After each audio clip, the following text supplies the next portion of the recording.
The last couple of days, I've been having a conversation with a rabbi friend of mine about a meme that goes around social media on the regular. It's a meme that says tax the churches, as if that would be a solution to everything. And the conversation we had was a good conversation. I mean, she and I are not very far apart on our perception that the government needs to do more, that we need to, through our taxation system, um, have more equal distribution of wealth, that we should not be relying on social agencies and organizations to cover basic needs like housing and health and food and education and childcare and all those things. Those should be readily available to everybody, and you should be able to pay for your own needs. We are totally in harmony on that one. But the point of the discussion, and it wasn't an argument, it was a discussion, was that I was pointing at all the things the church is doing, and that's the reason why we can't just jump on this. And she was focusing on the churches shouldn't have to be doing this, the government should be, and the churches exclude people. Now, I know that there are certain ones that do that. The majority, the mainline ones, do not.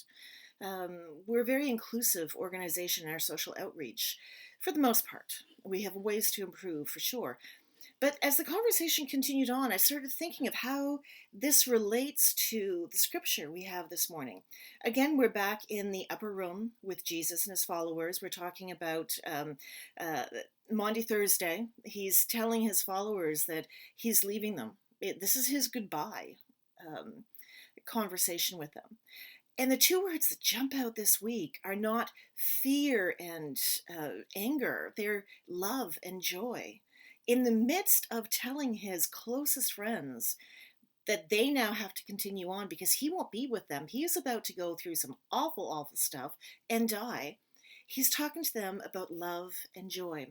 And it really got me thinking about this discussion of taxation on churches. Now, I'm not going to review that as to why that's a bad idea. I can do that politically somewhere else, not in sermon time. And there's certainly a lot of reasons why that's a meme that has no real depth of understanding to it. But the gospel today does have depth and it does have understanding. And it's talking about who we are as Jesus followers, who we are through the disciples to go out and share that love and share that joy. And if you really think about it, if the disciples had been clued in at all to what was about to come, and they were, Jesus told them about it, even though they wouldn't necessarily understand the full magnitude, they were still clued in to this was a hard time. I mean, they just spent last week watching him get more and more people angry at him. They knew tensions were high. They were also not politically ignorant. They knew the Romans would march all over them in a heartbeat if there was giving an opportunity. But even in that, they stayed around and listened to Jesus talk about joy and love. That there's no greater love than to lay down your life for someone. And that's what Jesus was about to do. Now, we probably will never be asked to do that. But there's a lot of other ways to lay down our lives and to provide love and show love for people. It doesn't have to be death by a thousand cuts either. It is so many opportunities that we have. And if you really think about it, love and joy are intimately connected. And it's not from a selfish place, it's actually from a very selfless place of giving. There's no greater joy in life than seeing someone's face once you have done something for them that they needed or that surprised them or made them feel better. It's wonderful, it's contagious. We want to have more of that. There's no greater joy for anybody than seeing how you have contributed to making things better. The trick is that you're not always going to be there and see that person have that experience of gratitude and gratefulness and relief that whatever it was that they need was dealt with. Sometimes we just have to go on faith that what we do matters and makes a difference to people we will never meet. And that, in a crux, is the Christian message. And that is why we have churches in the first place, because we are a group of people who organized to the point where we realized we could do more for others by collectively pooling our resources and making a difference in the world than just by staying in our little isolated bubble and doing good things whenever they come up, or being resentful that we are continually asked to do things when it seems others aren't doing as much or anything like what we're doing. The Christian message is love, full stop, plain and simple. That's the base of it. But when we talk about love, we're not talking about amorous affection. That's a relative modern invention, quite frankly. We're talking about love of other. And in our Western society, we are told to not love other. Very profoundly, we are told that the only love that matters is ourselves. Another conversation I had this week was about self love and making yourself feel better. And it's such an indulgent conversation. First of all, in order to have all these things that we're suggested that we must have to make ourselves better, we have to have a certain income. We have to have a certain comfort level in our living. We have to have a certain conviction that we will have what we need so that our brain is free to do other things. Have you ever thought about telling a person on the street that they should love themselves more? I mean, how heartless can you get? But that is the mentality that society keeps telling us. And that mentality is not brand new. That was around when Jesus was around. But Jesus said we have to do something better. We have to do something different. We have to be about love. Love of neighbor. Yeah, love of self, to respect ourselves, to value ourselves, to recognize we have a lot going on and we have to give from our abundance of gifts.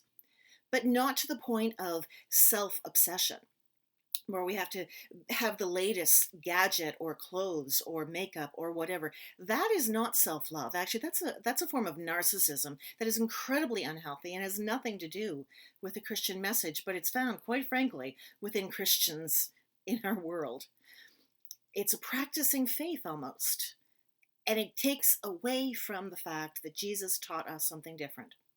If we cannot hear what he had to say in his dying moments, then have we really heard the gospel at all? The church is, the ecclesia is, the people are the vehicle to making change. And as my rabbi friend said, yeah, the government should be the means to equitably distribute all this stuff. But that's also a relatively modern invention and concept based on the Christian message and the Sikh message and the Jewish message and the Hindu message and the Buddhist message, that we're all part of this world, that we have to share it with each other. The Christian church, just by virtue of it being the largest, is the one that has done the most.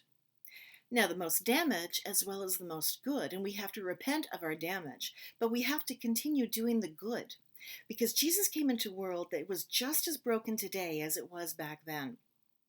The church was asked to step up and fill in for all of these things that did not already exist. See, that's heaven. That's what we're supposed to be part of. That's our co-creation with Jesus, with God, with the Spirit. We are meant to create situations where there is no hunger, where vaccines are not needed because there is no illness, where we have so much in abundance that we can share and not think about it, because greed is not our central value. Love is, compassion is. You know, I think there's a reason why there's so many church geeks love Star Trek. Because the Star Trek universe has a lot of these problems solved. And I saw a comment from a friend a couple of weeks ago. They said, yeah, the Star Trek Enterprise or Star Trek universe is great. It goes from this is the chaos to this is the wonderful utopia, but it doesn't talk about how they got there. And we all had to laugh because, yeah, you're right. Gene Roddenberry, in his brilliance, never gave us a roadmap. But Jesus did. And Jesus told us what we have to do. Our churches are not about keeping our little cohort and our social group together. Even if that is all we ever think about, that's the part of the church that's dying. That's the part of the church that everybody outside looks at as being hypocrisy and missing the point of Christianity. We should not be so focused on getting others into our services just to keep on the lights. We should be keeping on the lights because we need to create service for others. We need to go into the world. And yeah, getting back to the whole thing about church buildings and taxations, that's certainly an asset we have.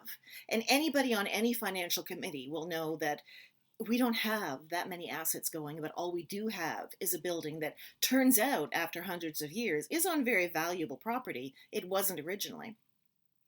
But that asset allows us to house girls and boys groups. It allows us to open up to the trans community, to a safe place to gather.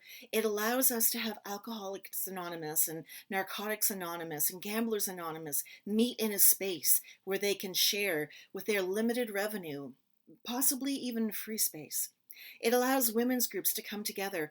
It allows children to come and play in a safe place. It allows seniors to gather. It allows grieving people to come someplace and share that point, share that message. This is what the church does. We do not live in the utopia that my rabbi friend was arguing for. We know that. That might be the goal, and we should all be part of that. But we don't live there yet. We're still very much in the brokenness of society. So it's our job to love so much that we make a difference. Maybe to the world, maybe to those that just came in this afternoon. But for them, that is everything. And in that, we're going to find our joy. It's not something we can get by making sure we have the right bubble bath or making sure we have the right suit. It is only through giving from our abundance that we find the joy that Jesus could talk about on the night before he died. That is what we have to be. That is who Christians need to be in the world.